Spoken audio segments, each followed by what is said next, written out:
हो गए क्या कर रहे हैं। तो क्वेश्चन क्या दिया हुआ है, calculate the population for year 2011। हमको ध्यान देना है क्या बोला है, ये ईयर किसका निकालना है, 2011 का।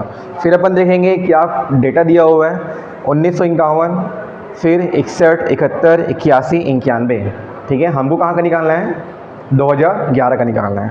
तो क्वेश्चन में अपन क्या करेंगे, यहाँ पे ऐसे रफ में 1991 के बाद नेक्स्ट डिकेट कौन सा होगा, 2001। ठीक है, फिर 2011 हमको निकालना क्या है, इसका निकालना है। कितना डिकेट हो गया, यहाँ पे 10 साल का डिफरेंस हो गया, फिर यहाँ पे 10 साल का डिफरेंस हो गया। 10 साल का डिफरेंस में बोलते हैं 1 डिकेट, क्या बोलते हैं 1 डिकेट। तो टोटल कितना डिकेट हो गया, 2 डिकेट। ठीक है, तो यहाँ से हमको चल जाएगा पता क्या कि डिकेट कितना आने वाला है, यहाँ पे कितना डिकेट आने वाला है, 2 डिकेट आने वाले हैं। तो क्वेश्चन में ऐसा दे दिया है, आंसर जब इसका लिखेंगे तो सबसे पहले ईयर लिखेंगे, पॉपुलेशन लिखेंगे, उसके बाद लिखेंगे यहाँ पे एक्स बार। क्या लिखेंगे, एक्स बार। इस क्वेश्चन को हम लोग दोनों सॉल्व करेंगे, अरिथमेटिकल इंग्लिश से भी सॉल्व करेंगे और इंक्रीमेंटल इंग्लिश मेथड से भी सॉल्व करेंगे। तो पहले तो अपन अरिथमेटिकल इंग्लिश मेथड के लिए लिखते हैं। अरिथमेटिकल इंग्लिश मेथड में जो एक्स बार होता है, एक्स बार मतलब क्या होता है, हमको निकालना है क्या है, इंक्रीमेंटल इंक्रीज निकालना है। क्या निकालना है हम लोग को, इंक्रीमेंटल इंक्रीज निकालना है। किसका इंक्रीमेंटल इंक्रीज निकालना है, पॉपुलेशन का इंक्रीमेंटल इंक्रीज निकालना है। तो 42,000 से 60,000, पहले तो अपने 1951 की जनसंख्या कितनी है, 42,000, 61 जनसंख्या है 60,000। क्या हो रहा है यहाँ पे, बढ़ रहा है जनसंख्या, क्या हो रहा है यहाँ पे, बढ़ रहा है। कितना बढ़ा, कितना बढ़ा यहाँ पे, 18,000। ठीक है, क्या किया अपन, 60,000 से 42,000 को माइनस कर दिए। ठीक है, फिर यहाँ पे देखेंगे बढ़ रहा है, फिर से यहाँ पे 60,000 से 81,000 हुआ, कितना बढ़ा, 21,000। फिर देखेंगे अपन 81,000 से 1,07,000 में जा रहा है, कितना बढ़ रहा है, 26,000। फिर देखेंगे 1,07,000 से 1,36,000, हमेशा जनसंख्या क्या हो रही है, बढ़ रही है। कितना आ गया ये, 29,000।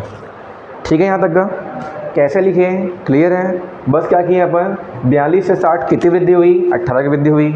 60 से 81 कितना इंक्रीमेंट हुआ, 21,000 इंक्रीमेंट हुआ। 81 से 1,07,000 में 26,000 लोग बढ़ गए। 1,07,000 से 1,36,000 मतलब 29,000 लोग बढ़ गए। ये जरूर अभी हमारा जो संख्या हो रहा है बढ़ रहा है, जरूरी नहीं हमेशा बढ़ेगा, कभी कभार घट भी सकता है। जैसे कि अभी बात करें, कोरोना जब आया था, ठीक है, तो बहुत लोग यहाँ पे निपटे थे, है कि नहीं। तो वहाँ पे क्या हुआ होगा, थोड़ा डिक्रीमेंट हुआ होगा, बहुत लोग का डेथ हुआ उसमें। ऐसा नहीं कि आप देखे हो कि लिस्ट चेक करते थे, नहीं चेक करते थे। कोरोना का एक वेबसाइट था, ठीक है, वहाँ पे क्या होता था, किस देश से कितने लोग मरे हैं उसके लिए वो जानकारी दे रहा था। तो डेली वो 100, 200, 1000, 20,000 ऐसा वहाँ पे इंक्रीमेंट हो रहा था। ठीक है, सबसे ज़्यादा इंक्रीमेंट कहाँ हो रहा था, चाइना में। ठीक है, चाइना में भयंकर ज़्यादा इंक्रीमेंट हो रहा था। तो वैसे यहाँ पे क्या हो रहा है, यहाँ पे इंक्रीमेंट हो रहा है, जनसंख्या जो बढ़ रही है उनका, जिनका डेथ हो रहा है उनको वो वाला पोर्शन नहीं है ये। समझ गए यहाँ तक का। ठीक है, एक्स बार हो गया। अभी एक्स बार का डेटा निकला, मतलब हम लोग इसका एवरेज नहीं निकाले हैं। ठीक है, हमको अब क्या निकालना है, वाई बार भी निकाल लेते हैं। वाई बार लिखेंगे, फिर इसके बाजू में वाई बार। वाई बार क्या होता है, incremental increase of x bar. ठीक है, एक्स बार का इंक्रीमेंट निकालना क्या कहलाता है, वाई बार कहलाता है। तो देखेंगे 18,000 से 21,000 कितना बढ़ा, कितना बढ़ा, 3,000। फिर 21,000 से 26,000, 5,000। फिर 26,000 से 29,000, 3,000। ये बढ़ रहा है कि कमी हुई है, 18 से 21, 21, 26, 26 से 29। ध्यान देना है, क्या देना है ध्यान, अगर 26 से यहाँ पे वापस 25 लिखता तो इंक्रीमेंट नहीं हो रहा है, क्या हो रहा है, वो डिक्रीमेंट हो रहा है। तो डिक्रीमेंट की वैल्यू अपन किस में लिखेंगे, माइनस में लिखेंगे। यहाँ पे कुछ नहीं लिखा मतलब क्या है, ये प्लस है। क्या है ये, प्लस है। ये भी क्या है, ये सब क्या है, ये सब प्लस है। ठीक है, कुछ नहीं लिखे मतलब प्लस है। और अगर माइनस होगा तो अपन वहाँ पर क्या डालेंगे, माइनस साइन डालेंगे। हो गया यहाँ तक का। यहाँ तक इसको क्लोज करेंगे, डब्बा बना लेंगे, बॉक्स, समझ गए, बॉक्स बना लेंगे, इसको कवर अप कर लेंगे। उसके बाद इसके नीचे लिखेंगे X bar. X bar equal to,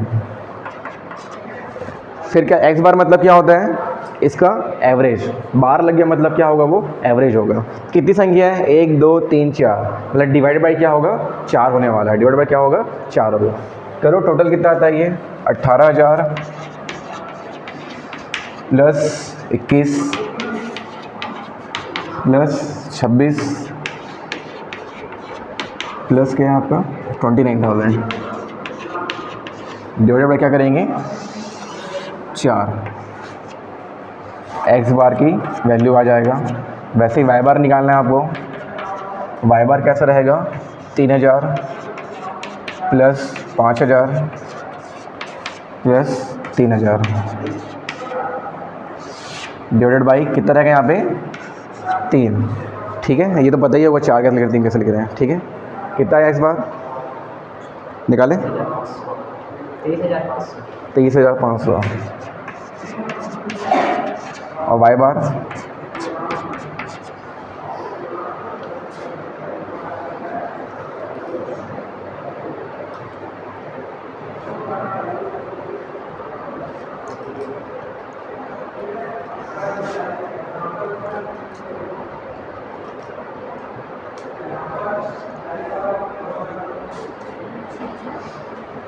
कितना आ गया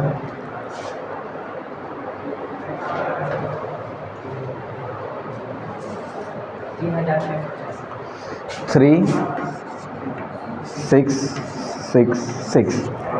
ठीक है, 0.667। ठीक है, तो ये x बार निकल गया, ये y बार निकल गया। लिख लिए, लिखते जाओ।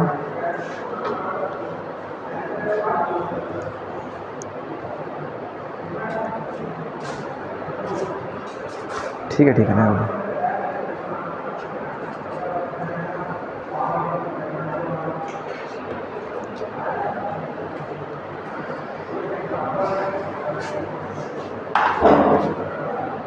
बुक में अलग टाइप का दिया हुआ है, उसका आंसर थोड़ा अलग होगा, हमारा आंसर थोड़ा अलग होगा। ठीक है, तो बुक का एकदम मैच नहीं करना है अपने को।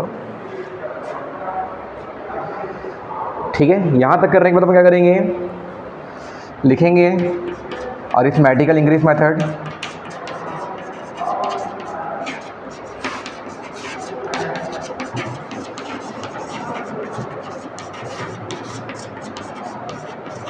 फॉर्मूला क्या होता है, P N equal to P not plus N X बार।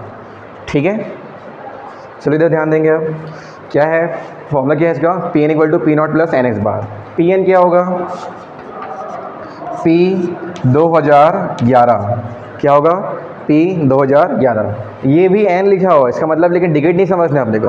क्या है ये, फ्यूचर पॉपुलेशन है। क्या है ये, फ्यूचर पॉपुलेशन। किसका निकालना है अपने को, 2011 का निकालना है, पी 2011। ठीक है, पी नॉट मतलब प्रेजेंट पॉपुलेशन। इसमें से प्रेजेंट पॉपुलेशन क्या होगा, जो लास्ट जनसंख्या है उसी को अपन क्या बोलते हैं, प्रेजेंट पॉपुलेशन बोलते हैं। तो 1991 का जनसंख्या दिया हुआ है कितना, 1,36,000। तो हमारे लिए प्रेजेंट क्या होगा, यही प्रेजेंट है। ये सब प्रेजेंट नहीं है, प्रेजेंट क्या है, ये वाला कितना है, 1,36,000। तो यहाँ पे क्या लिखेंगे, 1,36,000। ठीक है, plus number of decade. Number of decade कितने हैं, एक, मतलब 1991 से 2001, 2001 से 2011 कितने डिकेड आ गए, 2 डिकेड आ गए। 10 साल का डिफरेंस 1 डिकेड बोलते हैं, हमारे पास 20 साल डिफरेंस है, 20 साल का मतलब 2 डिकेड। तो एन की वैल्यू क्या लिखेंगे, 2 डिकेड। इंटू करेंगे, हमारा एक्स बार कितना दिया हुआ है, 23,500। कितना आता है, पी 2011।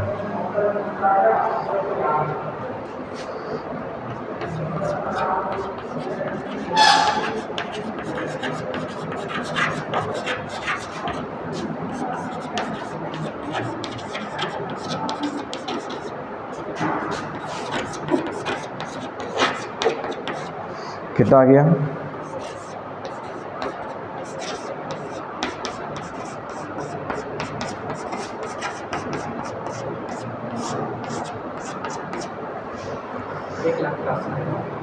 एक लाख 83,000 ऐसे। ठीक, उसके बाद सेकंड, ये दो आगे किसके लिए, अरिथमेटिकल इंक्रीज मेथड के लिए आ गया। सेकंड पार्ट क्या आता है आपका, इंक्रीमेंटल इंक्रीज मेथड। दोनों को कभी नहीं बनाना है, कोई सा एक बनाएंगे। लेकिन अगर अपन इसे सॉल्व कर सकते हैं दोनों से, तो दोनों से अपन कर दे रहे हैं, जैसे दोनों समझ आ रहा है हमको, अरिथमेटिकल भी समझ आ रहा है और इंक्रीमेंटल भी समझ आ रहा है। ज्योमेट्रिकल करेंगे तो एक और वहाँ पर टेबल बनेगा, वो अपन बाद में बताएंगे, उसको अलग से रहता है वो। तो इंक्रीमेंटल इंक्रीज मेथड में फॉर्मूला देखो, हमेशा हमको यहाँ ध्यान देना है कि हमेशा फॉर्मूला लिखेंगे हर क्वेश्चन में। तो इससे क्या होगा, क्वेश्चन का लेंथ बढ़ाना है हम लोग, क्या बढ़ाना है, क्वेश्चन के आंसर का लेंथ बढ़ाना है। तो ऐसे लिखेंगे अरिथमेटिकल इंक्रीज मेथड, फॉर्मूला होता है P N equal to P not plus N X bar. और लेंथ बढ़ाना क्या लिखेंगे, पी एन बराबर फ्यूचर पॉपुलेशन, पी नॉट बराबर प्रेजेंट पॉपुलेशन, एन मतलब number of decade, X bar मतलब आपका इंक्रीमेंट एट डिकेड होता है। ठीक है, ऐसा अपन उसको थ्योरी लिखेंगे, उसके बाद फॉर्मूला में ऐसा पुटअप करेंगे और आंसर लिखेंगे। ठीक है। वैसे सेकंड किया आपका incremental increase method, T N equal to P not plus N X bar plus N N N plus one divided by 2 into Y bar. Same चीज़ पुटअप करते हैं वापस, P N equal to P N बराबर क्या हो जाएगा 2011 equal to P not क्या है 1,36,000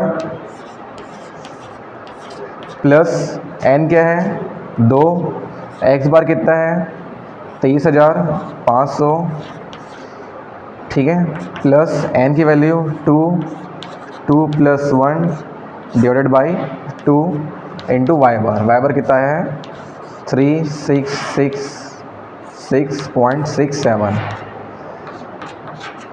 ठीक है। कितना आता है देखेंगे,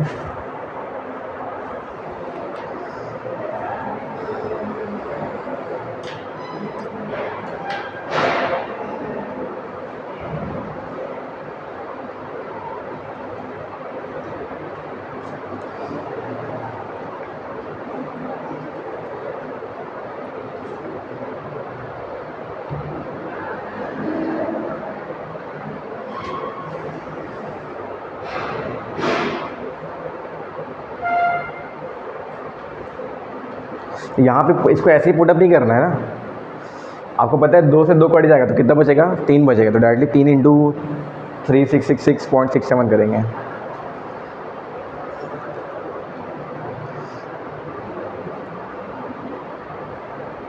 कितना आ रहा है 1,94,000 दशमलव को नहीं लेना है ना, ठीक है। तो इसके लिए क्या आ गया 1,94,000 आ गया, और इसके लिए कितना आ गया 1,83,000 आ गया। तो जैसे कि आपको बताया था कि जो अरिथमेटिक मेथड होता है ये ओल्ड सिटीज़ के लिए यूज़ होता है, और इंक्रीमेंटल मेथड किस लिए यूज़ होता है, न्यू सिटी के लिए यूज़ होता है। क्यों लेते हैं ओल्ड सिटी के लिए, क्योंकि इसकी वैल्यू हमेशा कम आती है और इंक्रीमेंटल इंक्रीज मेथड की हमेशा वैल्यू ज़्यादा आती है। यहाँ प्रूफ हो गया ये, इसका 83,000 है, इसका 94,000 आया है, तो हम लोग किसको लेंगे हमेशा ज़्यादा वाले को लेंगे, ठीक है। क्वेश्चन में हमको दोनों सॉल्व नहीं करना है, हमको कोई सा भी एक सॉल्व करना है। समझ आया, कोई डाउट यहाँ तक का देख लो, ठीक है। इसके बाद नेक्स्ट क्वेश्चन करते हैं एक और।